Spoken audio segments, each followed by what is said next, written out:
From UFOs to psychic powers and government conspiracies, history is riddled with unexplained events.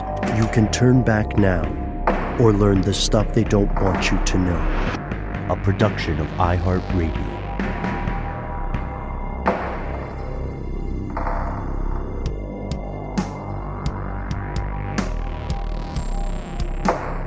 Welcome back to the show. My name is Matt. My name is Noel. They call me Ben. We are joined, as always, with our super producer, Paul Mission Control Deckett.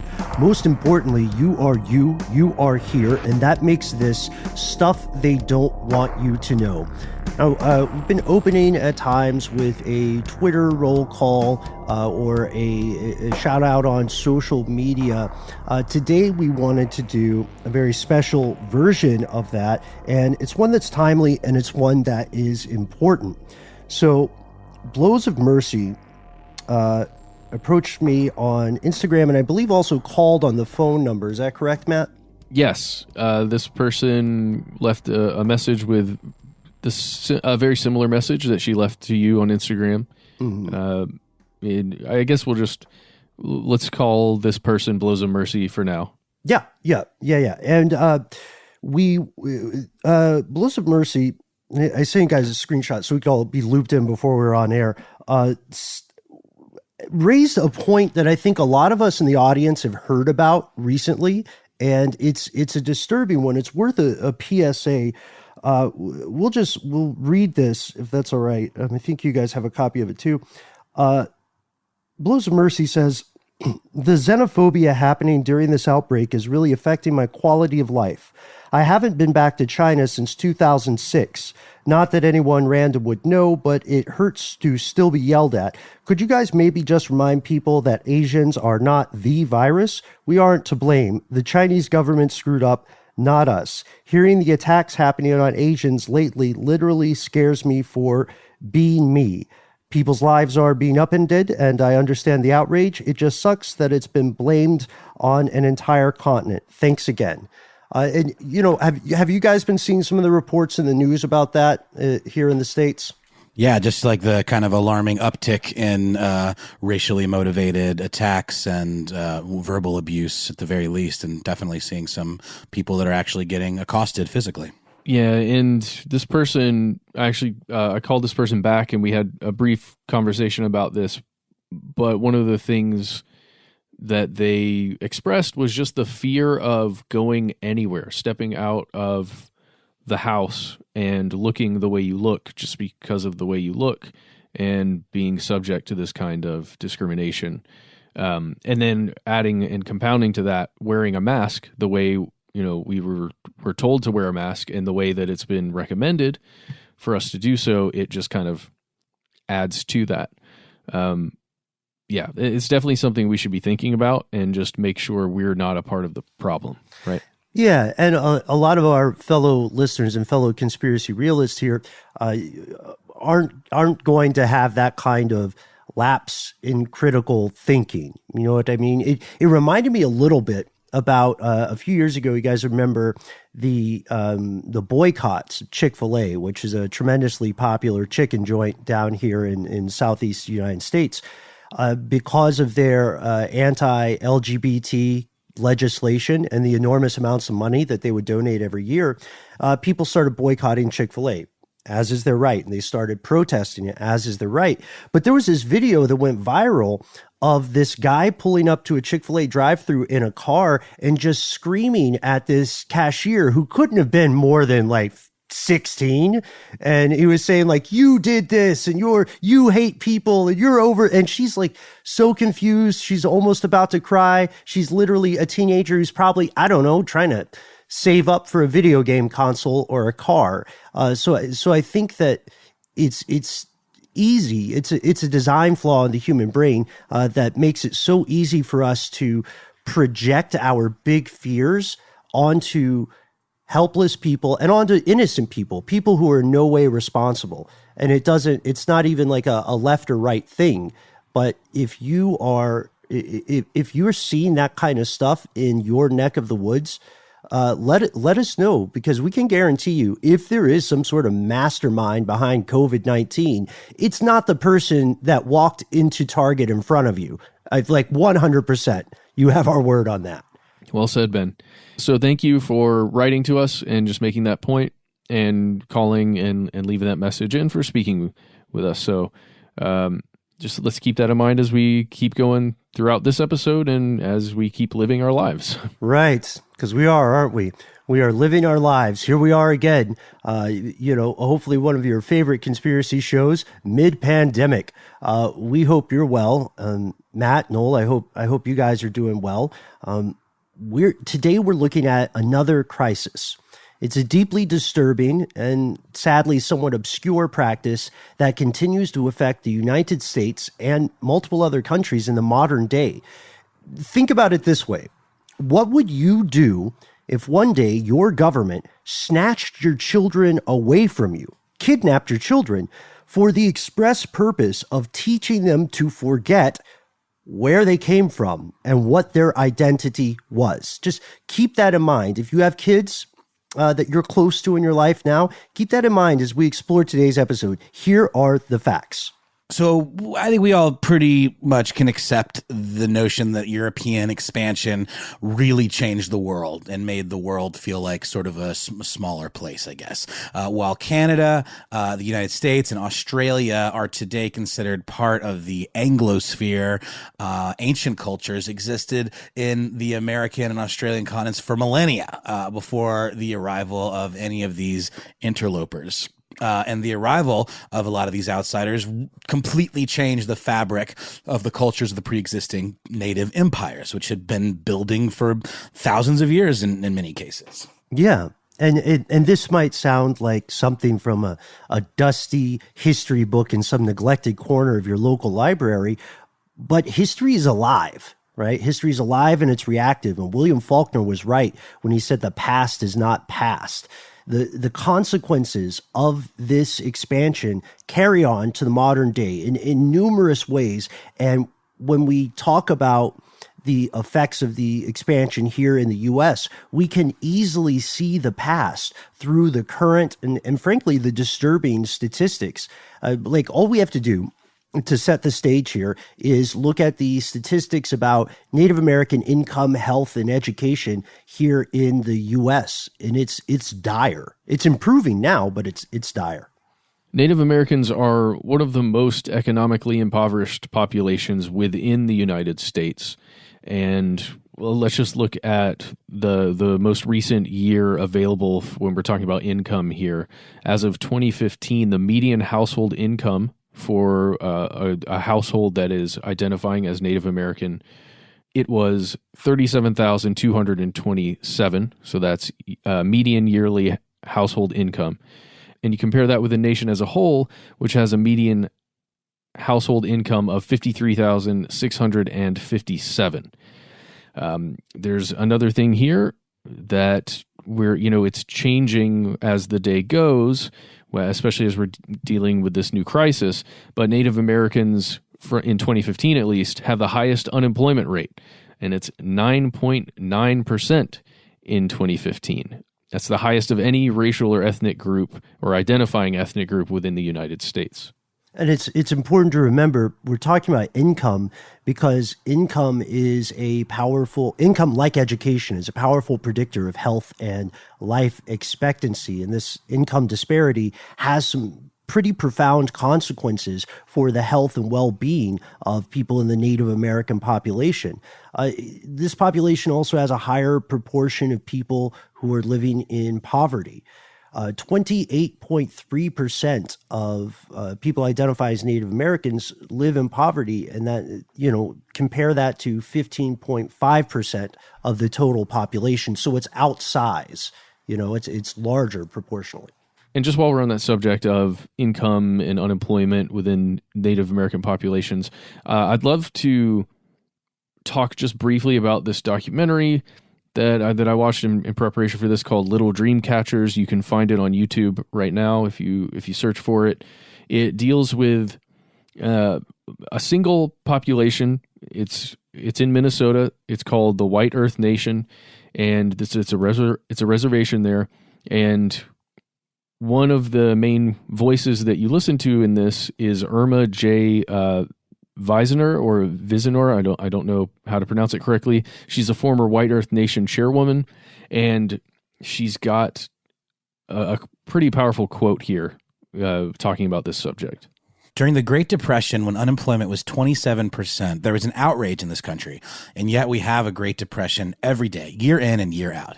Education is our ticket out of poverty here. 80% of a child's development takes place before 5 years old. So it seems to be a no-brainer to me to focus in that area. And like you said, Ben, that was from Irma J. Visner, former White Earth Nation chairwoman. And I think it's a powerful quote, specifically at the end there, talking about how education is the way out, and that is going to play in heavily to this episode. Yeah, that's astute, Matt. And this documentary is worth your time. Do check it out. Actually, there are a lot of like great examinations of this in academia, and easily available on YouTube or online. But it still doesn't seem to get the attention that it needs to get. So remember that we're talking about education and how it affects health. So if we get to health, we see some other disturbing numbers. Unlike a lot of other what they would call racial or ethnic minority groups in the U.S., Native American populations have legal rights to federal health care services. And this is because of something called the Snyder Act in 1921 and the Indian Healthcare Improvement Act of 1976.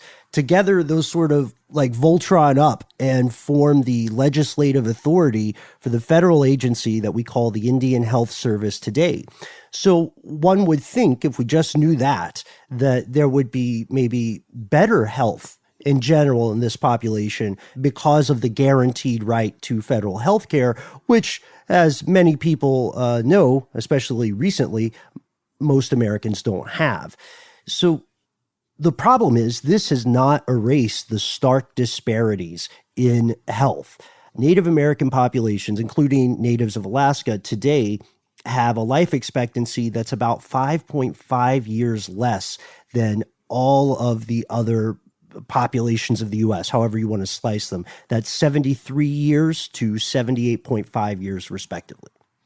Another thing to note here is that American Indians and Alaska Natives, so indigenous peoples, continue to die at higher rates than any other Americans in a lot of categories. And within this, you're going to find chronic liver disease, cirrhosis, diabetes, unintentional injuries, assaults, homicides, intentional self-harm and suicide, and chronic lower respiratory diseases.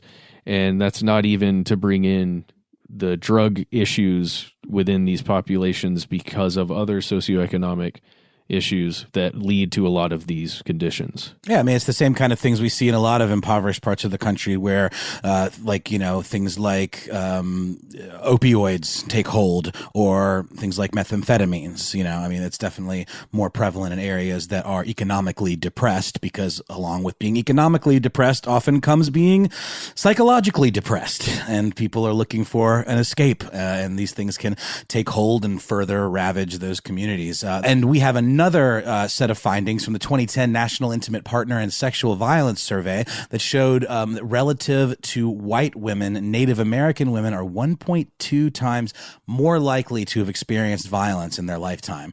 And that relative to white men, Native American men are 1.3 times more likely to have experienced violence in their lifetimes. Really kind of staggering disparity there. Mm-hmm. And when, we're pulling stats that are relatively recent, by which they're like, maybe 3 to 10 years old now at this point for some of these things. But we should note that the U.S. Census, if it is able to be completed during the pandemic, may have updated statistics to reveal. And there are tons of incredibly intelligent researchers and analysts who are working on this data continually. So we always love to hear the updates. All of this plays in. So income, health, all of this plays in concert with education.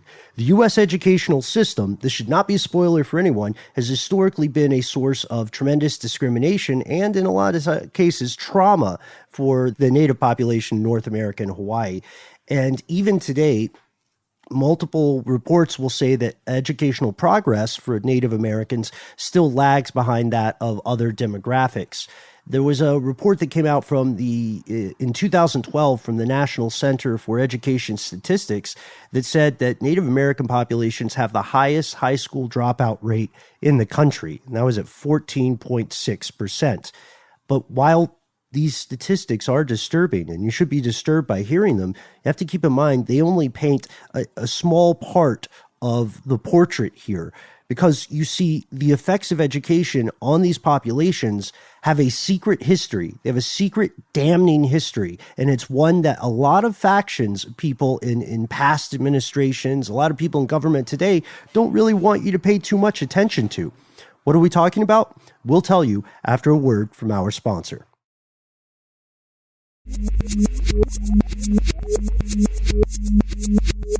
Here's where it gets crazy. So in the late 19th century, the United States government forcibly removed Native American children from their homes, shipping them off to different boarding schools in the hopes of assimilating them to the United States' culture. This was only one front in this culture war, which had begun long before that.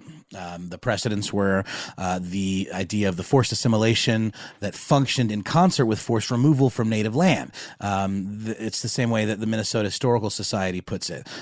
Quote, as white population grew in the United States and people settled further west toward the Mississippi in the late 1800s, there was an increasing pressure on the recently removed groups to give up some of their new land. Mm-hmm. Yeah, this is I like the way they put this here, because what they're saying is the governments had already forced these native populations to move away, right? If they're located on the eastern seaboard, like think of the Trail of Tears.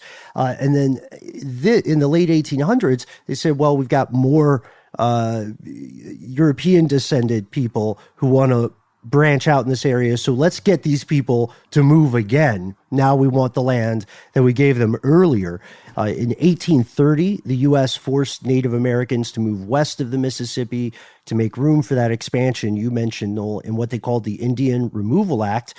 And then just a few decades later, Uncle Sam had a moment. I like to, when I think of supervillains like this, I like to think of them as dark light bulb moments. They had a dark light bulb moment, and they said, what if we're running out of places to put these people? We're running out of places to kick them to. We have to figure out something else. And then another dark light bulb pops on, and someone says, since there's no more land to push them toward, why don't we make them like us? Why don't we pull, the same kind of move the Borg pulls in Star Trek? Why don't we forcibly assimilate them? This is really rough. I want to read another quote from that documentary I mentioned earlier, The Little Dream Catchers. This is another quote from Irma J. Weisener. And she says, quote, historically, the purpose of education for us as tribal people has been assimilation. If we go back to the boarding school era of the 19th and 20th centuries, the purpose then, along with churches, was to eradicate tribal culture, language, and traditions, and to assimilate and civilize us, to Christianize us. So our children were taken away, over 100,000 in the boarding schools. The children were punished for speaking the language, the loss of culture, the loss of tradition, the loss of family, the loss of community. That brokenness is generational, and there's historical trauma attributed to it. Oh, yeah, I mean, the idea of trauma passed down through generations has always been really fascinating to me. There's some kind of study that indicates that it can actually be passed down almost through genes, through epigenetics. And that's fascinating to me on a whole nother level. But of course, it's going to happen just experientially, especially in this kind of situation. Ben, you said it earlier, just the concept of someone coming in and ripping your children from you and taking them somewhere else and putting them in school. The dark light bulb moment, that they had there to assimilate them, but the way they chose to go about it here is just so heinous. So how did this situation begin? How did we get from what we started to establish with pushing people out to what they're exploring in that quote? It really kicks into gear in the 1800s, in the late 1800s, in 1885. There's a guy named Hiram Price. He's the then Commissioner of Indian Affairs, and he explains the logic here by saying simply, quote, "It is cheaper to give them education than to fight them." In 1890, the U.S. government ended official open warfare against Native American tribes, and this was, a very long war. It started in the 17th century, and it was exacerbated and reached a bloody height throughout the 19th century. And this had a terrible, terrible effect on the native populations. We're talking about a huge group of unique, distinct cultures that numbered in the millions and millions of people. And now the population had plummeted to around 250,000. A lot of these communities were also confined to reservations, and those reservations were a little sliver of their traditional land. So what do you do when you want to get into the, quote, hearts and minds of a people, when you want to change the fabric of who they are? You start with their children. You always start with their children. And that's why, at the risk of sounding crass, Wu-Tang is for the kids. Our species does this to each other because it has such a powerful effect, even when it's not even when the effects are not what the instigators intended. So the goal became assimilation, to transform Native American populations into, quote, good Christian citizens. One school founder put it this way. It's a relatively offensive quote. It's the one that lives on in infamy. They said, "Kill the Indian in him and we will save the man." Yikes. Spooky stuff. Terrifying. So how did they go about attempting to kill the Indian, metaphorically here? They started places like the Carlisle Indian School. It's the full name is the Carlisle Indian Industrial School. It was founded in 1879. It was a military barracks at one point that had been renovated. It was in Pennsylvania, and it was founded by Richard Henry Pratt, who is, at the time when he's founding it, a captain in the Army. This place, the Carlisle School, it was the first federally funded off-reservation Indian boarding school.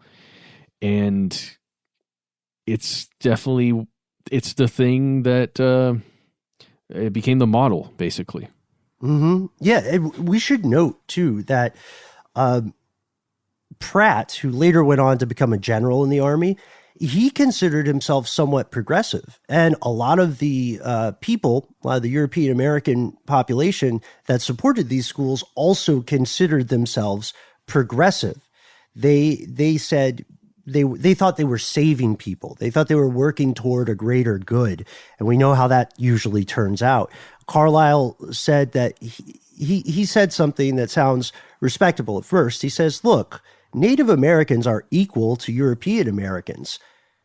And he says, the point of Carlisle School is to immerse these children. And again, these are children of different ages, immerse these children into mainstream European American culture. And then they'll be able to advance themselves. They'll thrive in the dominant European American society. And then bonus points, they'll return to their own lands, their own communities, and they'll become agents of assimilation themselves.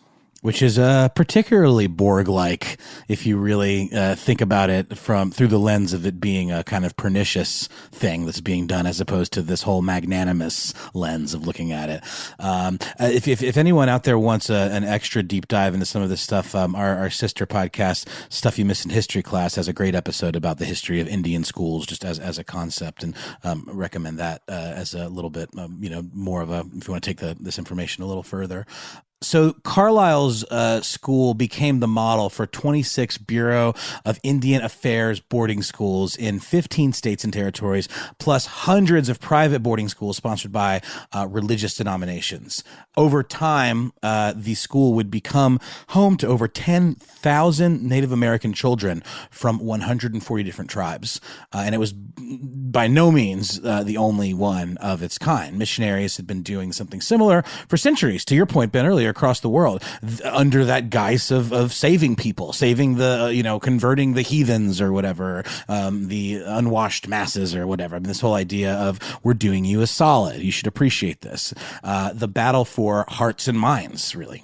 Yeah. And speaking of deep dives, there's a book on this we'd like to recommend.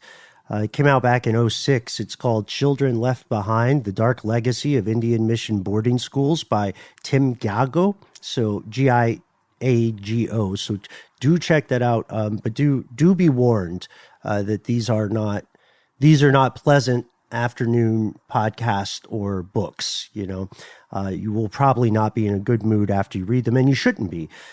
And I appreciate your point, Noel, about the scale of this practice, right? This battle for, a culture has sometimes been described as the soul of a people.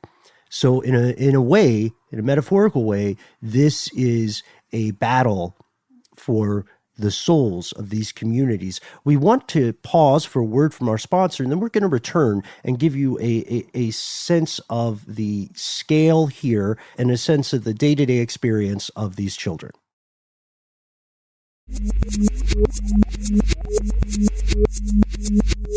And we're back. So by 1900, this is still continuing. It was a spoiler, heads up, we'll tell you at the end, but this went on for much longer than a lot of people would think. By 1900, there were 307 boarding schools and day schools across the country. They educated more than 26,000 Native students of all types of ages, from all types of communities and tribes. The difference quickly between a day school and a boarding school is that a day school is what a lot of people grew up with, right? You go to school maybe 7:30, 8:30 or whatever. You get out sometime in the afternoon, you go home, rinse and repeat Monday through Friday. A boarding school is a little more intense because you live on the campus. You can't really go anywhere. And your parents have a much higher bar to access if they want to see you, to check on you, to make sure things are going all right. So we can see the extent of the practice here, but we have to ask ourselves, what did these schools, these institutions and their supporters actually do? How did they get the kids? How about that? Let's start with that. Okay. Well, the first thing is that the school itself wasn't given some kind of carte blanche or something to act outside of the law to just go around kidnapping kids. They weren't supposed to be kidnapping children. And, there were certainly some parents out there, who knows how many numbers, there's no way to tell, but there were some parents within the Native American populations that did see it as an opportunity for their kids to both learn English, learn other skills that were going to be provided, at that kind of school. And they saw it as a real opportunity. But there were a lot more people that saw these institutions, rather than the people who were running them. They saw it as not schools at all. They saw it as a machine, a part of, a group that came along and took their kids and wanted to change their kids so they wouldn't be like them anymore. And we get this stuff from sapiens.org. That's sapiens.org. Yeah, it's a really great article called Native American Children's Historic Forced Assimilation by Lindsay M. Montgomery and Chip Caldwell from this year, actually, from the 5th of March of 2020. And it's not to say that parents just allowed their children to be taken all the time. There was absolutely resistance, as you could imagine, if you have a child or have had been charged with the care of a youngster. To have that child ripped away from you and taken forcibly would not sit well with most parents or guardians. But folks who resisted were punished quite severely in the most cruel ways imaginable. Folks that were implementing these policies would hold back food rations, and families were already operating on razor thin margins of sustenance. So to have that held over your head, I mean, that's that's the equivalent of having a gun pointed at you. And that actually happened too. Oftentimes fathers who fought back were sent to prison, and in some very extreme cases, but not unheard of, there would be law enforcement officials who would literally kidnap these children while holding a gun on the parents. So you don't have to be a lawyer to know that first things first. What does that mean? It means they were kidnapping children. Full stop. It means in some cases they were forcibly kidnapping children. And how do we define their mission? What they do with these kids? Well, it's similar to some of those quotes we had mentioned earlier. You could define it in two words. One, to civilize, and two, to Christianize. What I find interesting about that is there's not really at this time a difference. You know what I mean? Even the secular schools, like the ones that were state supported and built in renovated military barracks, even those were still teaching children some version of Christianity, right? And, they can be defined as much by what they did not allow children to do as what they did allow them to do. One of the first things you would do when you got there is you got a new name, and you could not use your name. You had to, if they were like, all right, your new name is Norman or Janine or something like that, then you would be punished if you were like, no, my name is, something different. And then the kids also had to get their hair cut, which is weirdly specific to what was considered a European American style haircut. They were, of course, forbidden from speaking their native language. There are a lot of similarities with this and the Uyghur re-education camps that are currently still in operation in Western China. Think about what that means. Those three things that Ben just outlined there. Your identity. You're the thing the person that you saw yourself as, the way your hairstyle reminds you of maybe your father's or your mother's or your grandparents, the language that is being spoken to you in your home that you've grown up with, that you speak much better than any other language, especially English. You are punished for speaking that. This is some intense psychological conditioning that's going on at these schools. If I'm not mistaken, there's a really fantastic series on HBO. It's called Bury My Heart at Wounded Knee, that was based on a book of the same name. And it was about just the conflict between, it was with Sitting Bull and all of that. And I'm almost positive that was sort of the last vestiges of truly tribal, Indian culture in the West, kind of living out their lives as normal before all of this, like reservations and stuff kicked in. I mean, they were still I'm sorry, I'm not remembering fully well what the story was, but there was a character in that film who was an assimilated Native American boy, and that it became a story point of his disconnect from the his people who were living as they had always lived for so many generations. And it became a very complicated thing for that character to kind of struggle with. Because on the one hand, he looks at his caretakers as being kind and positive and helpful and teaching him and giving him food to eat and all that. But then he sees that he's a little different and is having a hard time reconciling all of that.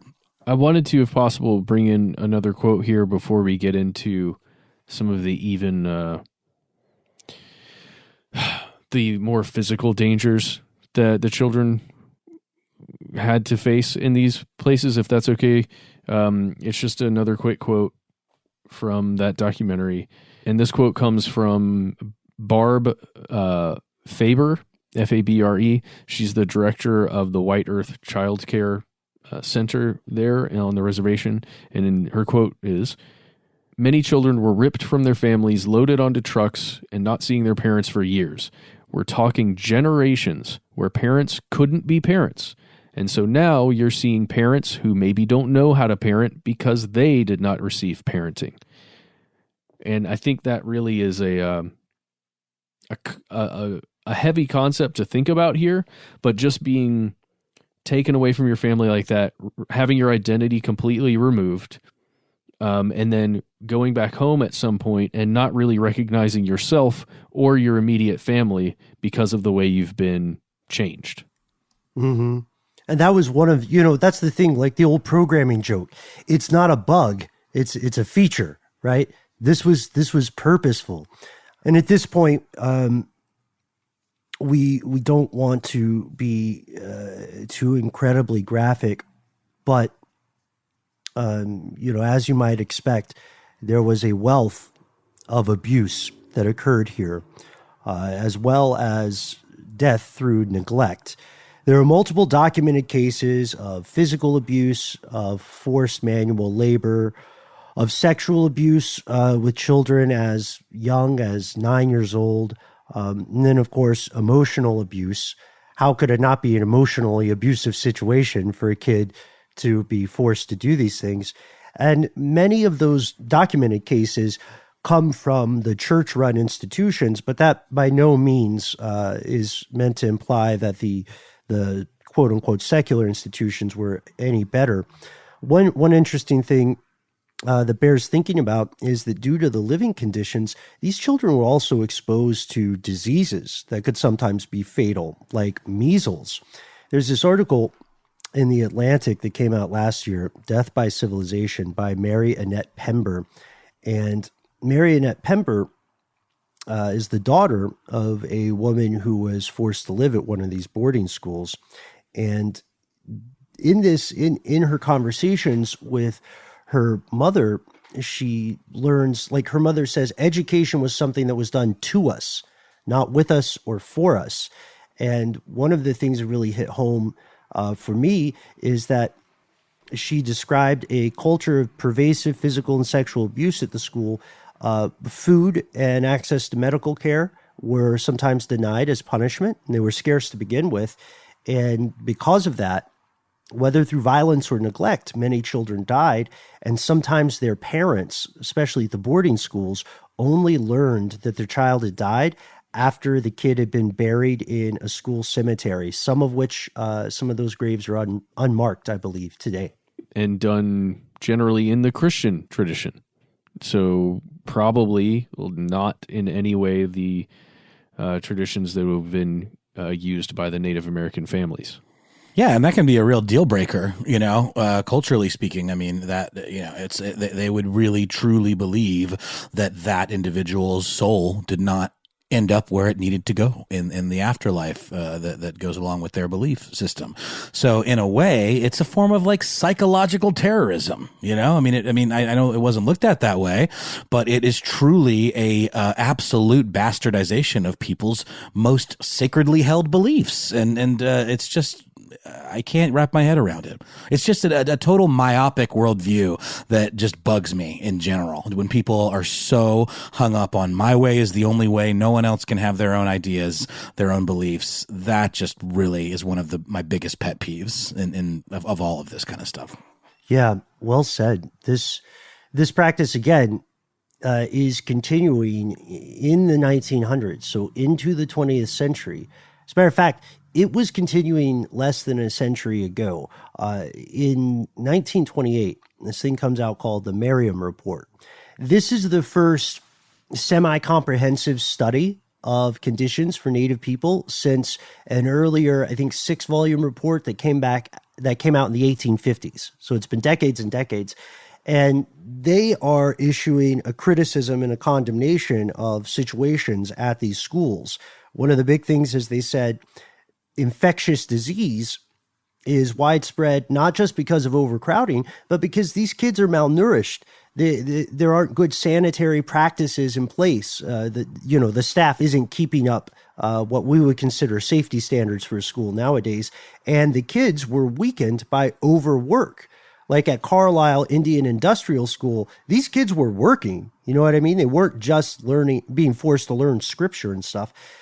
Death rates at this time in these schools, according to this 1928 report, were 6.5 times higher than for any other group in the United States.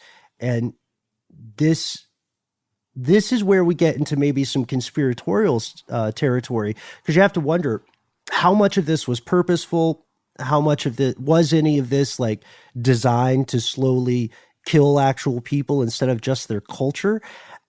Because so many contemporaneous accounts show people saying that they're coming from a progressive place, I think it's maybe just they didn't have the follow through. It seems like such an evil plan, doesn't it? It doesn't seem like a progressive plan. Maybe that's because we're in 2020, but they did see some benefits, from Uncle Sam's perspective. One of the biggest benefits was the money. It was just cost effective. It's actually, it's weird. It reminds me a little bit of their argument is that erasing this culture this way through assimilation is less expensive for the bottom line than it would be to wage continual war against these communities, which is a brutal way to look at it. Yeah, I would definitely say money had a lot to do with it. And you really only have to think about the fact that the model school was based in a barracks and started and led by, a member of the military. And when you think about those two things, you either are going to fight these groups with ammunition and men who some of them will die, or on the other side, build a school that then stays there forever and can continually bring the children through, or at least forever in the minds of the people who are starting the program. Well, let's call it what it is, too. I mean, it is a militaristic, forced camp, essentially.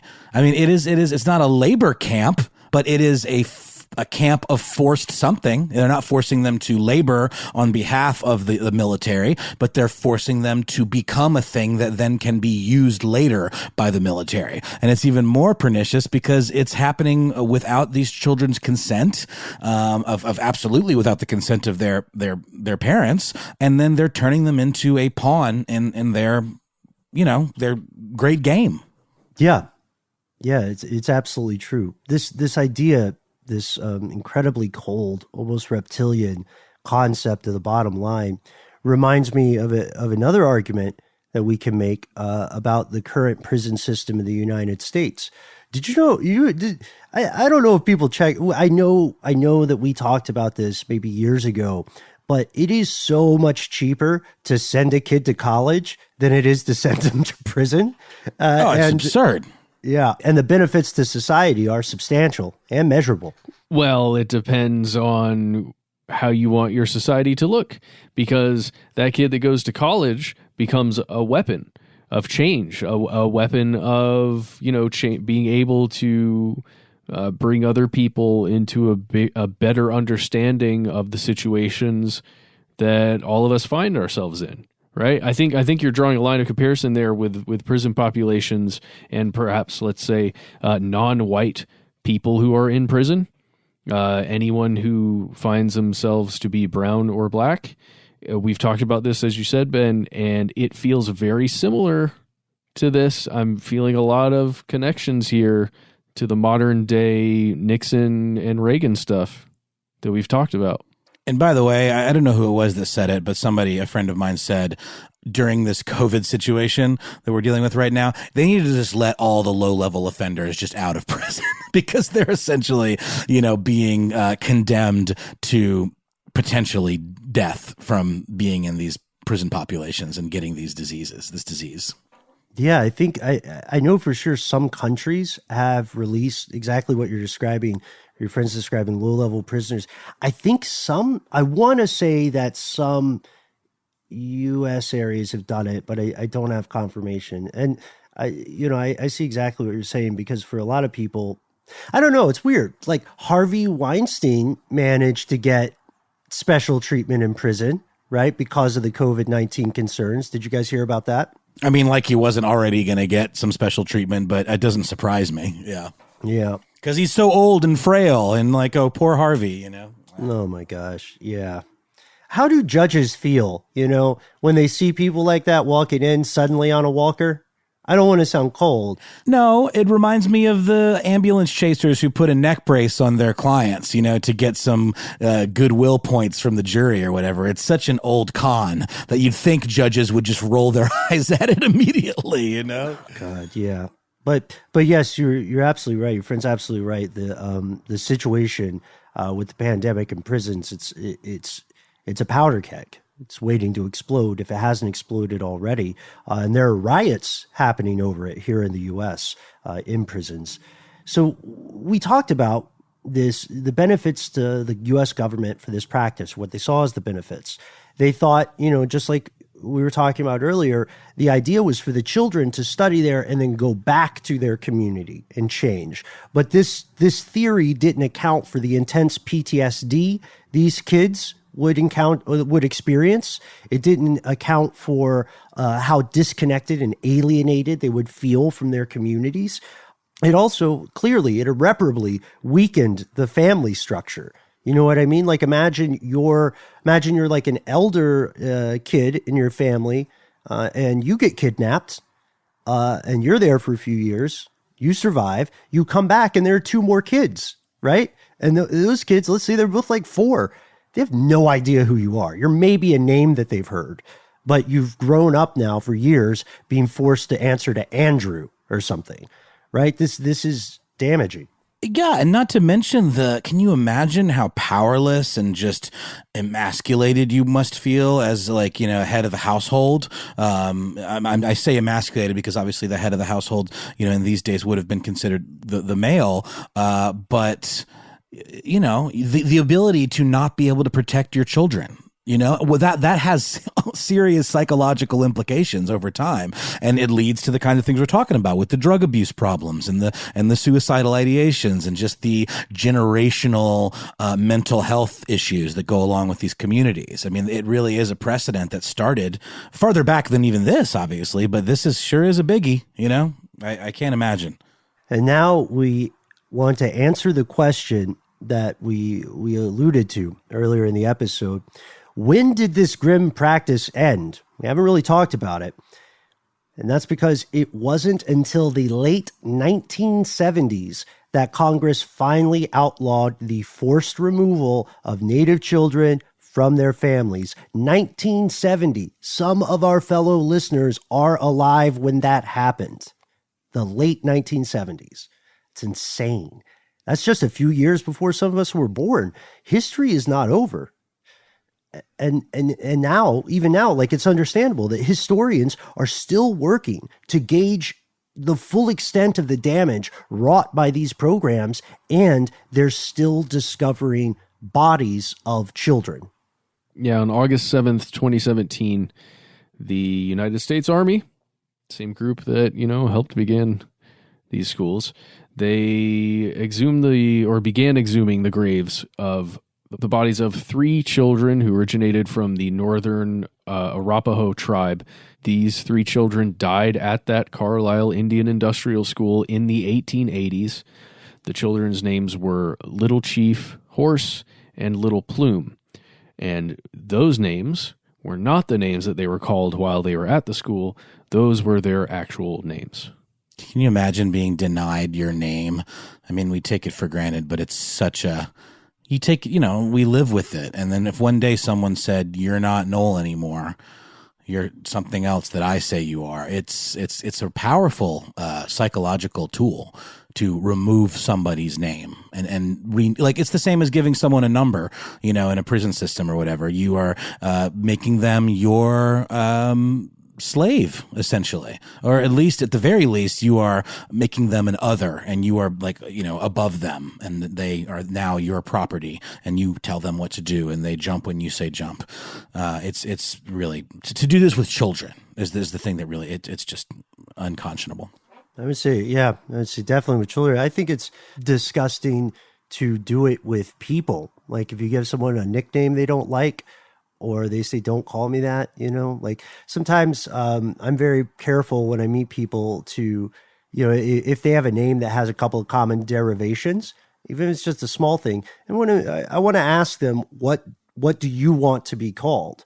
Because sometimes people are so beaten down that they feel like they don't have a right to have the name they want, which everybody does. You know what I mean? And yes, does it always work out for me?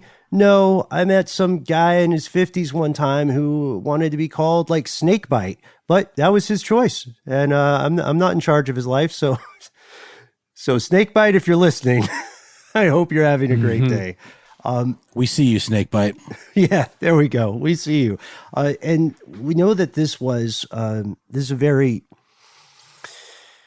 depressing doesn't cover it episode, especially because there are a lot of things here that'll never get solved.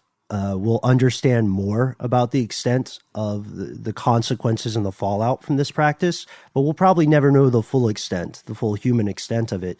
And we want to know what you think about this situation.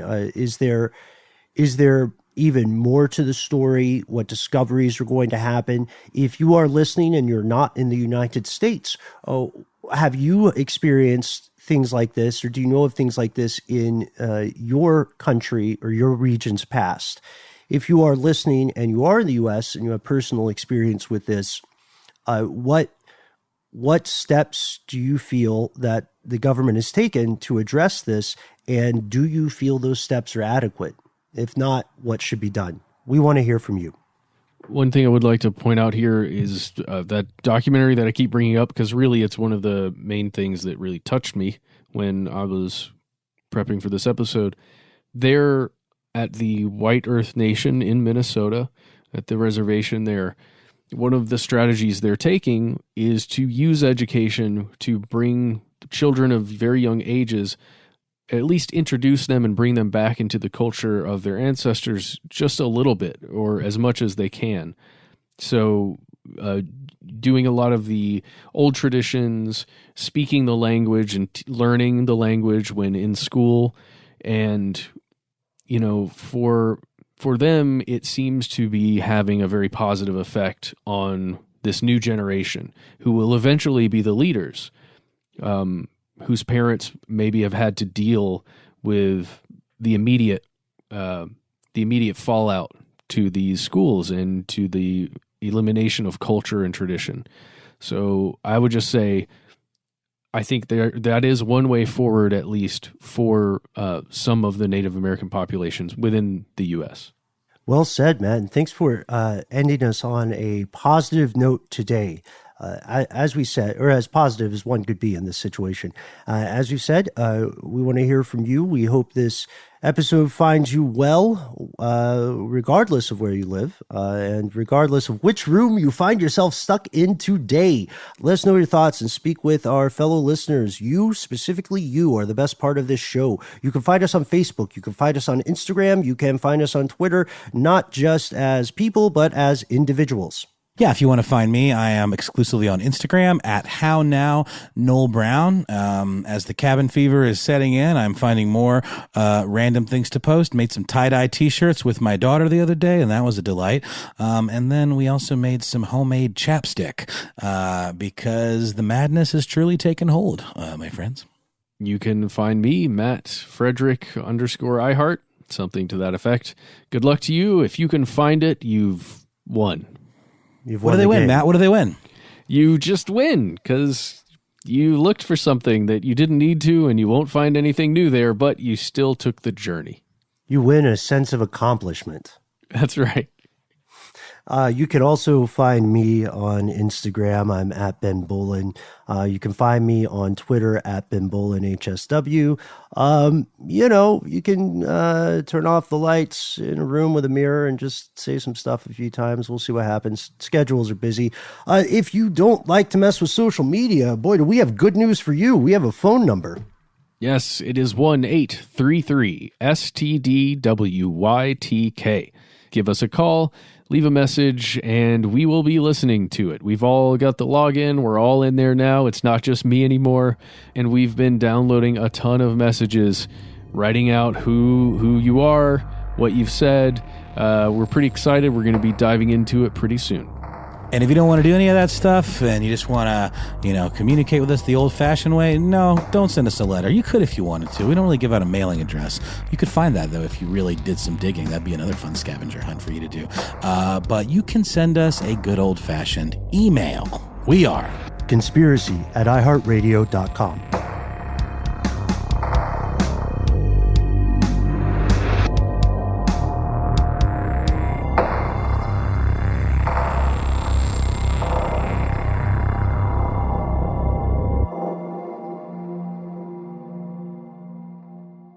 Stuff They Don't Want You to Know is a production of iHeartRadio. For more podcasts from iHeartRadio, visit the iHeartRadio app, Apple Podcasts, or wherever you listen to your favorite shows.